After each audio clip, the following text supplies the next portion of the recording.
आप सभी को साथियों राधे राधे। अगर आप क्लास 9th में हैं तो इस वीडियो को बिल्कुल भी स्किप मत करना। पिछली वीडियो में हमने देखा था कि इसकी जो मूलभूत बातें होती हैं इस अध्याय की, उसके बारे में, जैसे प्राकृतिक संख्या क्या कहलाती हैं, पूर्ण संख्या क्या कहलाती हैं, परिमेय संख्या क्या कहलाती हैं। अगर आपको ये पता है तो आप इस वीडियो को देखिए, वरना आप पहले वीडियो डाली है ना उसको देखिए, ठीक है। तो आज हम बात करने वाले हैं प्रश्नावली 1.1 के पूरे सवाल आज अपन हल कर लेंगे, ठीक है साथियों। तो पहला क्वेश्चन है, क्या 0 एक परिमेय संख्या है?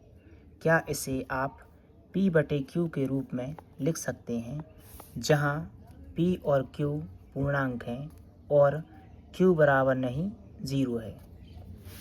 लिखेंगे पहला क्वेश्चन क्या है, क्या 0 एक परिमेय संख्या है? तो पहले आप लोग ये बताइए कि परिमेय संख्या किसे कहते हैं। परिमेय संख्या उसे कहते हैं जिसे हम p/q के रूप में लिख सकें। अब क्वेश्चन में क्या पूछा है, क्या 0 एक परिमेय संख्या है? तो हम लिख लेंगे कि हाँ 0 एक परिमेय संख्या है।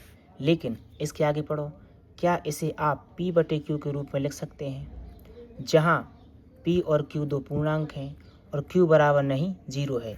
यानी कि यहाँ पे p/q लिखा है, जो यहाँ पे 0 ऊपर हो, 0/1, ठीक है, और 0/2, 0/3। यहाँ पे साफ साफ लिखा है q बराबर नहीं 0। ऐसा नहीं हो कि 1/0, यहाँ पे 0 नहीं आएगा, ठीक है। तो अपना पहला क्वेश्चन क्या है, क्या 0 एक परिमेय संख्या है? तो हम लिख लेंगे हाँ 0 एक परिमेय संख्या है, ठीक है। पहला क्वेश्चन अपना हो गया। अगला क्वेश्चन देखेंगे, 3 और 4 के बीच में 6 परिमेय संख्याएं ज्ञात कीजिए।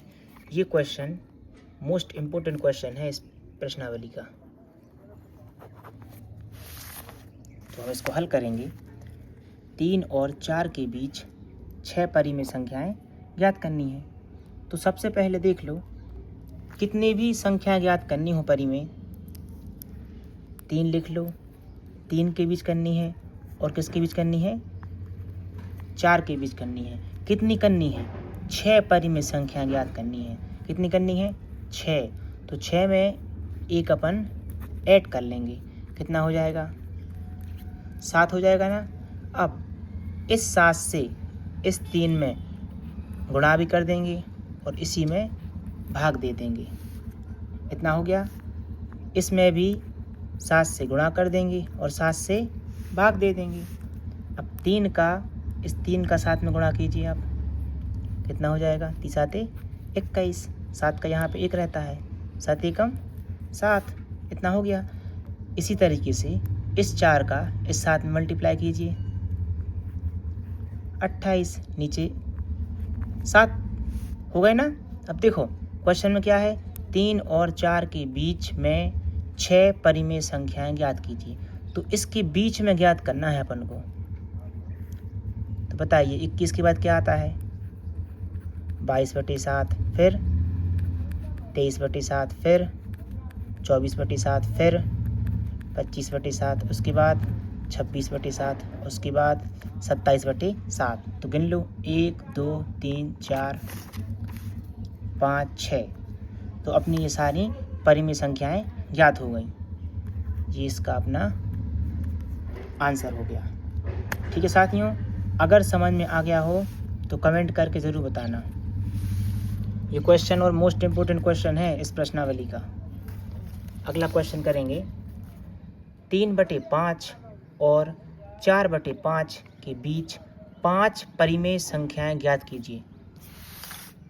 तो ये है क्वेश्चन, 3/5 और 4/5 के बीच 5 परिमेय संख्याएं ज्ञात कीजिए। तो सबसे पहले देखेंगे कितनी संख्या अपन को ज्ञात करनी है, 5 करनी है ना। तो 5 में अपन 1 ऐड कर देंगे, कितना हो जाएगा, 6। अब इस संख्या में और इस संख्या में पहले इसको लिख लो, 3/5 में क्या करेंगे, 6 से गुणा करेंगे और 6 से भाग दे देंगे, इसी तरीके से अपन इसमें भी करेंगे। 4/5 में 6 से गुणा कर देंगे और 6 से भाग दे देंगे। अब इस 6 का 3 में गुणा करो, 6 तेरी 18, इस 5 का 6 में करो, 5 छक्का 30। इसी तरीके से इस 4 का इस 6 में करो, 24, और इस 5 का 6 में करो। हो गया ना। देखो क्वेश्चन में क्या है, इसके बीच में निकालनी है। कितनी निकालनी है? 5। तो 18 से लेके 24 के बीच में अपन को कोई भी 5 निकाल लेनी है। तो 18 के बाद क्या आता है? 19/30, 20/30, 21/30, 22/30 और 23/30। इसका भी अपना आंसर आ गया। ठीक है दोस्तों, यहाँ लिख लेंगे इसका आंसर। अगला क्वेश्चन है, नीचे दिए गए कथन सत्य है या असत्य? कारण के साथ अपने उत्तर दीजिए। तो अपन को बताना है कारण कि ये सही गलत क्यों है। ठीक है, तो पहला क्वेश्चन है, प्रत्येक प्राकृत संख्या एक पूर्ण संख्या होती है। तो पहले ये बताओ, प्राकृत संख्या क्या कहलाती हैं? प्राकृत संख्या वो कहलाती हैं जो एक से शुरू हों, एक से शुरू हों। जैसे 1, 2, 3, 4, 5, 6। अब देखो, प्रत्येक प्राकृत संख्या एक पूर्ण संख्या, पूर्ण संख्या क्या कहलाती हैं? जो 0 से शुरू हों। 0, 1, 2, 3, 4, 5। अब क्वेश्चन में क्या पूछा है? प्रत्येक प्राकृत संख्या, मतलब कि ये सारी प्राकृतिक संख्याएं एक पूर्ण संख्या होती है, पूर्ण संख्या होती है। देखो यहाँ पे भी 1 है, यहाँ पे भी 1 है, यहाँ पे भी 2 है, यहाँ पे भी 2 है। तो इसका आंसर क्या हो जाएगा? सत्य। ठीक है, यानी कि प्रत्येक प्राकृत संख्या एक पूर्ण संख्या होती है। समझ गए? अगला क्वेश्चन देख लो, प्रत्येक पूर्णांक एक पूर्ण संख्या होती है। तो एक बात बताओ, मैंने पिछली वीडियो में आपको बताया था कि पूर्णांक किसे कहते हैं। पूर्णांक उसे कहते हैं, जैसे मान लो 2 लिखा है, 3 लिखा है और 4 लिखा है, तो -2 भी होंगे, -3 भी होंगे और -4 भी होंगे। इसे अपन क्या बोलते हैं? एक पूर्णांक संख्या। तो क्वेश्चन में क्या दिया है? प्रत्येक पूर्णांक संख्या, मतलब प्रत्येक पूर्णांक एक पूर्ण संख्या होती है। अभी बात की अपन ने, पूर्ण संख्या क्या कहलाती हैं? जो 0 से शुरू हो। 0, 1, 2, 3, 4, 5। ठीक है, लेकिन धनात्मक हो, ऋणात्मक ना हो। यहाँ पे देखो, पूर्णांक ऋणात्मक भी है, यहाँ पे पूर्ण संख्या ऋणात्मक नहीं होती है। तो अपना इसका आंसर असत्य हो जाएगा।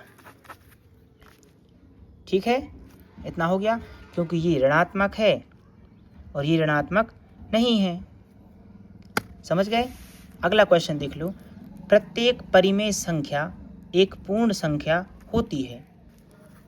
प्रत्येक परिमेय संख्या एक पूर्ण संख्या होती है।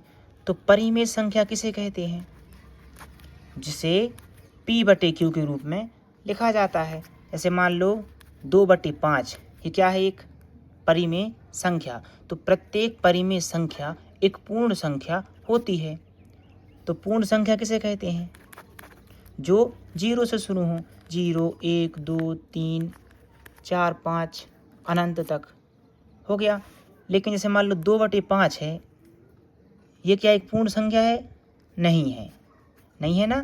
तो इसका आंसर अपना असत्य हो जाएगा। यहाँ तक समझ गए? अपना प्रश्नावली अपनी 1.1 पूरी तरीके से सॉल्व हो गई है। ठीक है, और अगर आप क्लास 9th में हैं तो इस वीडियो के नीचे एक टेलीग्राम की लिंक मिलेगी। वहाँ पे आपको साइंस के इम्पोर्टेंट क्वेश्चन सेंड कर दिए गए हैं चैप्टर 1 के। ठीक है, और वीडियो अच्छी लगी हो अगर तो लाइक कर देना और इस चैनल को सब्सक्राइब कर देना।